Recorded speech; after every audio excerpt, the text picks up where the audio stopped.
Well, hello all and welcome back to the Pipe Cottage. Oh, don't I have an interesting yet strange, at first glance, strange topic for today's discussion. The wisdom of J.M. Boswell and John Cleese.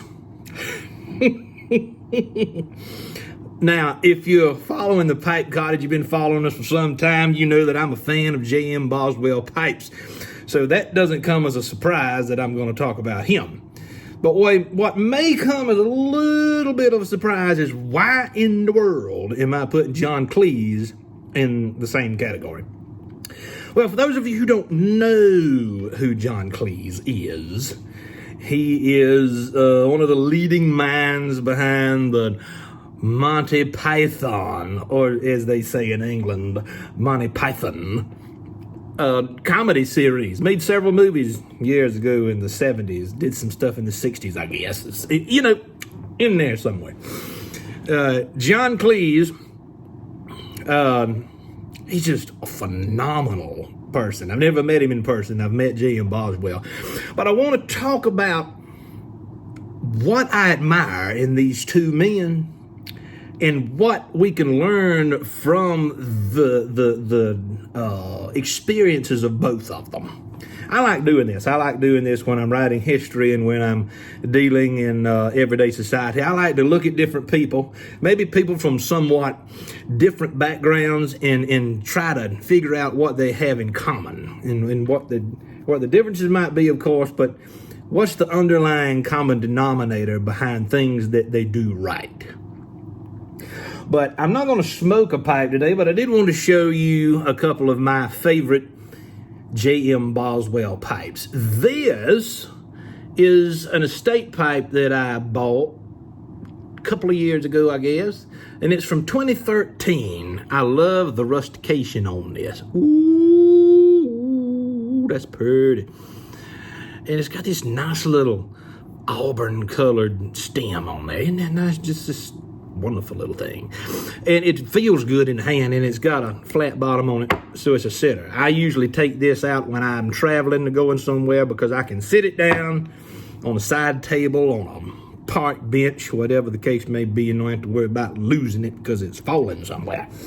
And this is one I bought at his store, I think the Alexandria. No, I bought this at the Chambersburg store last year.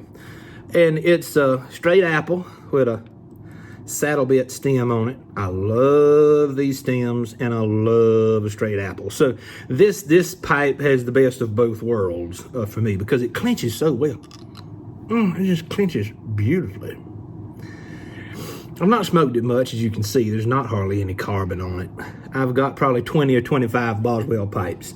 And so what I liked about this one has I don't know if the camera can show it. It's got some beautiful bird's eye and then some flame green at the front of the bowl.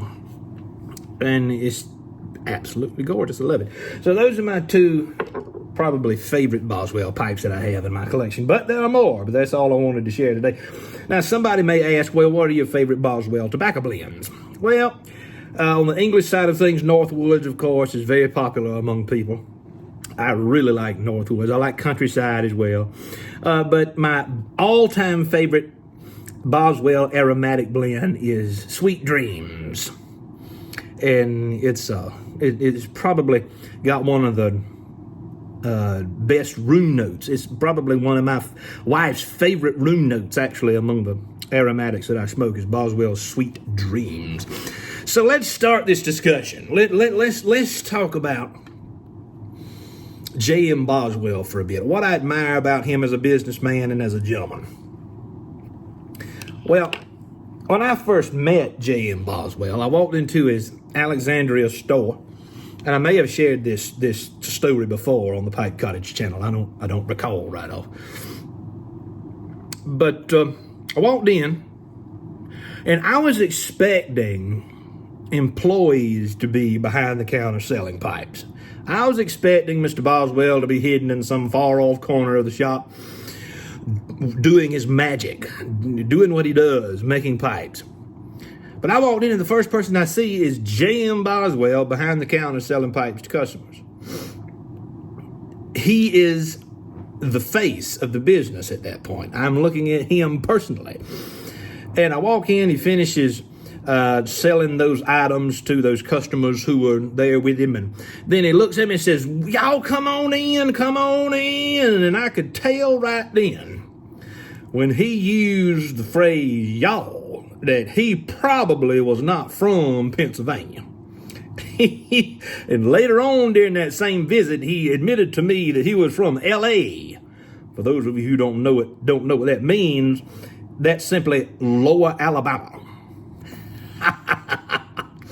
So yeah, I didn't really know at the time that Mr. Boswell was born in Alabama and relocated to Pennsylvania as his father relocated the family up there for work.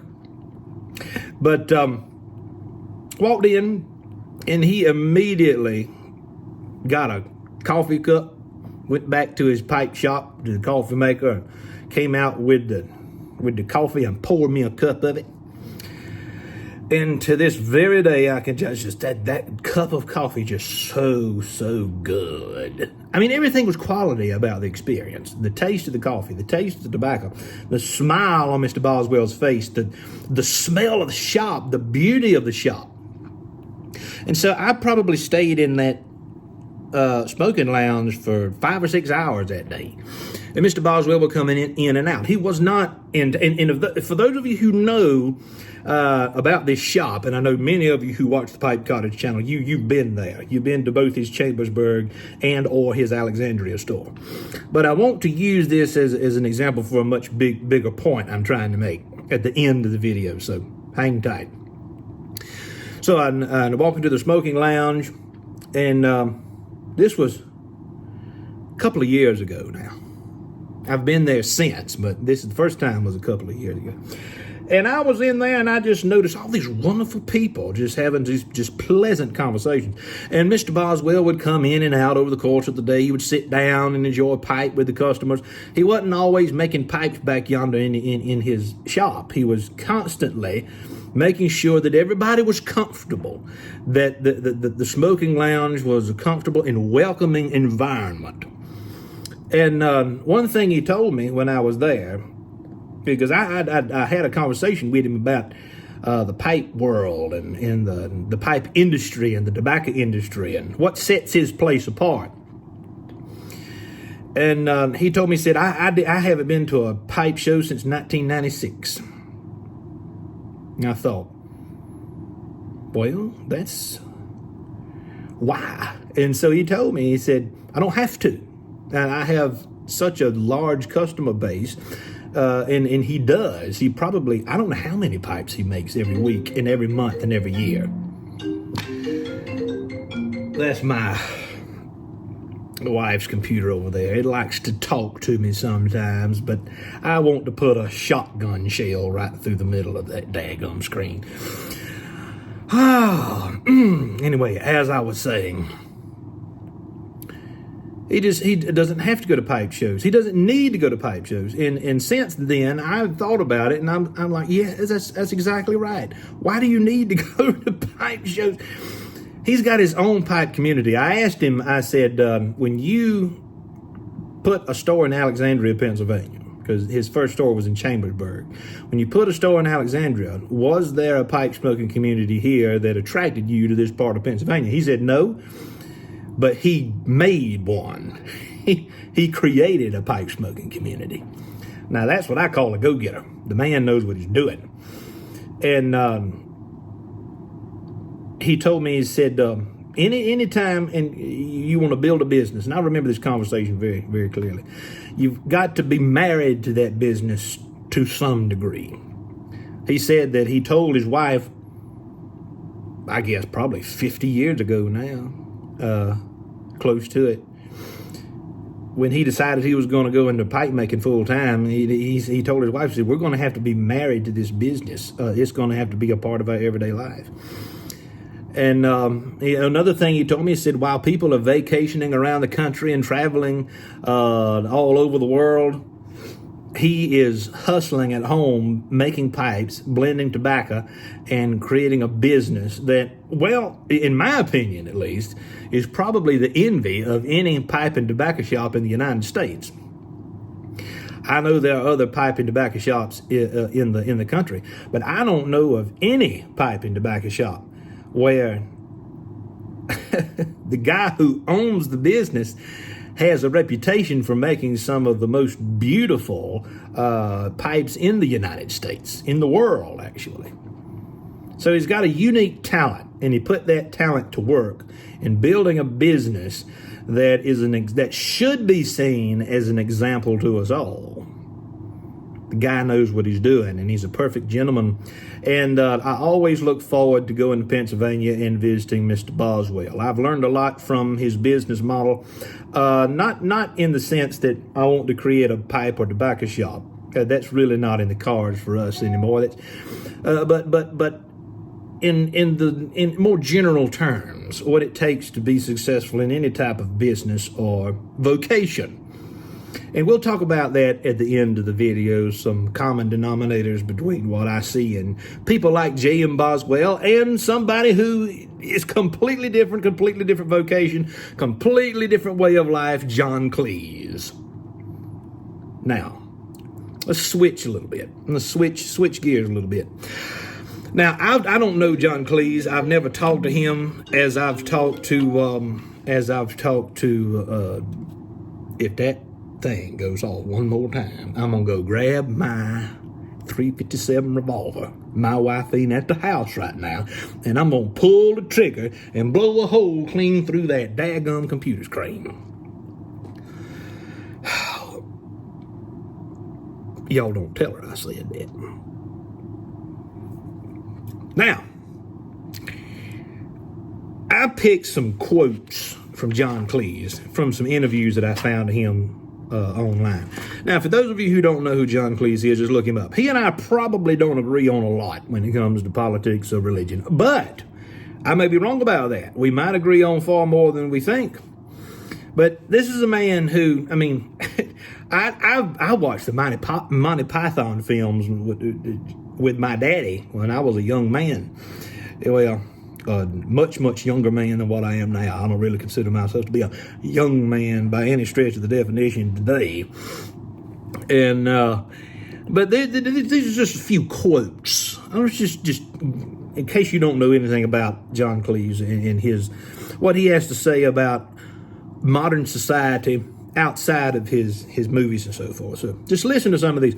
The best way to be happy is to live without selfishness. Work for the betterment of others. He says a sense of community is found in small villages. This dissipates in bigger cities.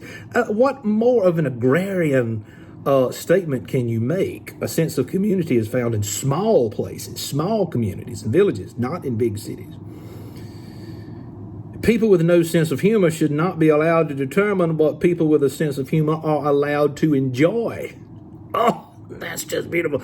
I could do an entire video on that. People with no sense of humor should not be allowed to determine what people with a sense of humor are allowed to enjoy.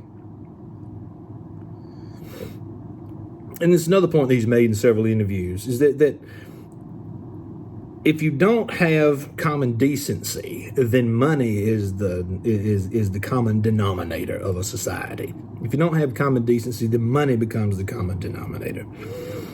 So once you lose the religious underpinnings of society, this is a direct quote now. Once you lose the religious underpinnings of society, the only value system left is that of money. John Cleese is all of this is within the confines of what I would call traditional conservatism.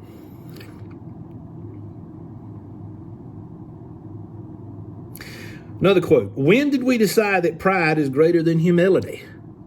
Oh. He said, and this is important, don't ask the evangelical.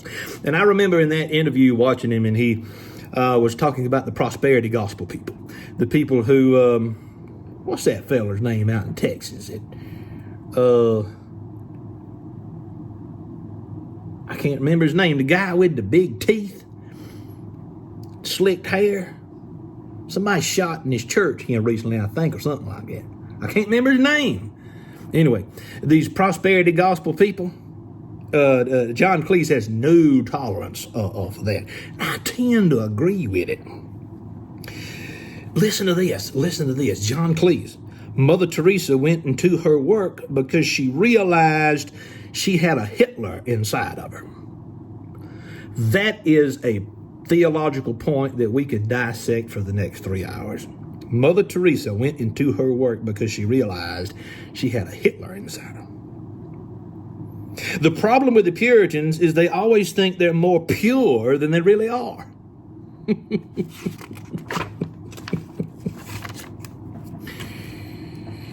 People who think they are victims decide to be so. I'm just going to read the rest of these quotes and then I'll get into what I want to say about it. People who think they are victims decide to be so. Cleese he is fed up with woke culture. And maybe that's one of the reasons I've been attracted to him of late. I don't know where this came from. Just out of the blue, I saw some John Cleese interviews came up on my YouTube feed, and I thought, well, let me just watch them. And I was just a storehouse of quote after quote that was just phenomenal. Listen to this. A real Christian does not resort to thinking themselves a victim when criticism arises. A Christian must think if an element of the criticism is true, and to what extent is it true. Now, I've had to think about that myself since joining the Catholic Church. I have had to be very, very careful about disregarding any and all criticism. I think that's human nature. Somebody says something about you that you don't like and you just immediately discount that person. No. You have to take it into consideration, weigh the evidence in the balance, and see if there's a nugget of truth in what they're saying. That is very difficult to do. Extremely difficult to do. Woke culture is the enemy of real humor. Everyone is too easily offended. I remember probably 3 or 4 years ago, there was this meme going around on social media where people were saying, on Facebook, we need to have an offend button. We've got a like button. We need an offend button because everybody's offended by every little thing now. Again, please. Social media allows people to say nasty things to content creators because the people saying the nasty things realize no one knows who they are. And my opinion on that is they're just cowards anyway. You don't have to say nasty things in order to share an opinion. You don't have to attack somebody personally in order to share an opinion about the ideas and the thoughts being presented to you by the content creator. So I respect that. As a content creator, I really expect that. Oh, this is good. It's ludicrous to place people who can't do something over people who can. But we're so used to this, it doesn't strike us as being odd. We are, and I would say this is not simply an American issue. What Cleese is talking about here is an issue across the world.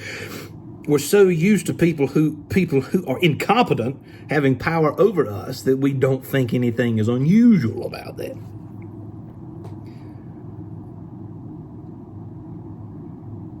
I love this, which leads me to believe Cleese has got far more respect for Christianity than what I originally thought about him. He said, there's reason for hope. Don't look to the disciples, look to the master. Look to the master. Oh, that'll preach, as they used to say in my church when I was coming up as a boy.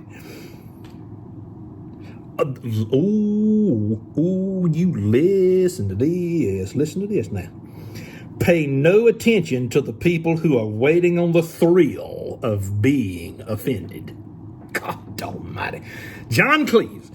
Pay no attention to the people who are waiting on the thrill of being offended. Why hasn't somebody recognized that John Cleese is one of the great philosophers of our time? he's got a massive sense of humor, but he's a wonderful philosopher in this regard.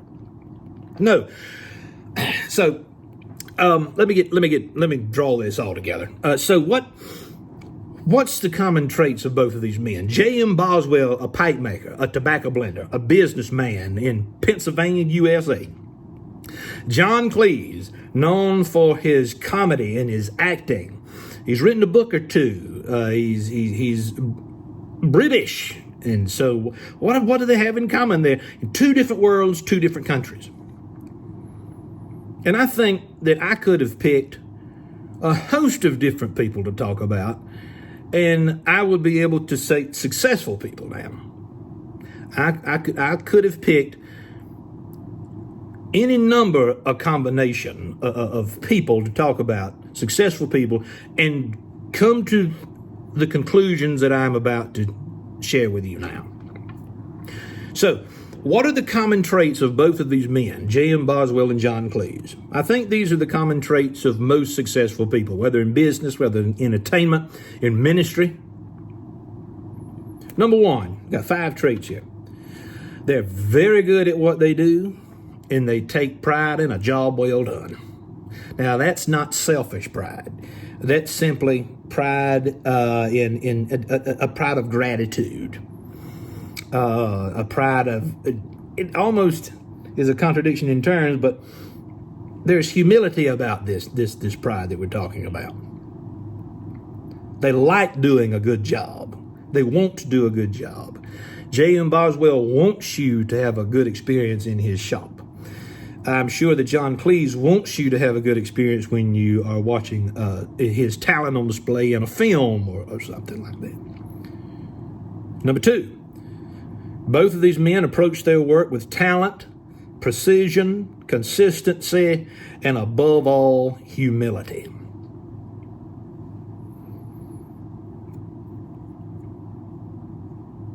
Number 3, they don't expect everybody to like them. They focus on doing a good job, and they focus on producing quality work. And it's the quality of a job well done. It's the quality of a good product that should demand our respect, regardless as to whether we agree or disagree with how somebody produces a product, how somebody produces content on YouTube. If the quality is good, if the process is good, that should demand our respect. It's kind of like the same thing in the history profession. I can read books. There's so many historians that I don't agree with their interpretation of the American South, American history in general. But that doesn't mean that I don't approach their scholarship in good faith and with respect, because I trust the process. They've gone through the process of doing their research and creating a book that is based on quality work. Good work should always demand the respect of all of us. In both of these men, I see that they have a welcoming personality and a dedication to their respective crafts. J.M. Boswell is a man highly dedicated to the craft of producing pipes, to the tobacco industry, to a craft that he's devoted most of his life to. He's dedicated to high quality work within the confines of that craft.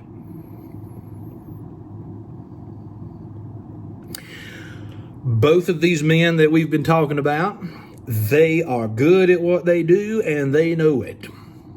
I remember watching a film with Robert Duvall and Bill Murray in it years ago. The film's probably about 10 years ago now. Get Low is the name of it. I'm a Robert Duvall fan. And one of the lines that Bill Murray mentions, that he says in that film, is this: "You'll never be good if you don't know that you are." I have never forgotten that quote. You'll never be good if you don't know that you are. And so this is just my little way of talking about pipes today in this video, and talking about a much, much larger point about the meaning of being a successful gentleman. So I hope that was of benefit to you. If not, I would be interested in comments from you. What do you think makes for a successful business person, for a person who's trying to do their absolute best in their given vocation? Leave a comment below. I'd love to hear what you have to say about it. But in the meantime, a couple of housekeeping issues, a couple of announcements. For those of you who are on Pipe Cottage Social, which is our pipe-centered app, we've gone to an all-membership model now. We reached a point where we were paying about $1,000 every month to maintain that app, because we've never charged anybody to use the app. But we're having to do that because I'm simply not interested in paying $1,000 a month to continue to keep Pipe Cottage Social open. So we will either continue to get memberships or we'll shut it down. But as of right now, we have received enough of memberships to keep it up and running for a while, but we'll see how it goes. So if you are interested in a pipe-centered social media platform, Pipe Cottage Social is an app that you can download, and I think it will be a benefit to you. Also, don't forget to check out Moose Run Coffee. As always, the beautiful artwork features yours truly. And I drink that coffee almost every morning. And I oftentimes drink it throughout the day. Let me see, what else? I think that'll do it. So in the meantime, until we have a chance to speak again, this is Alan Harrelson with the Pipe Cottage. Thank you for stopping by.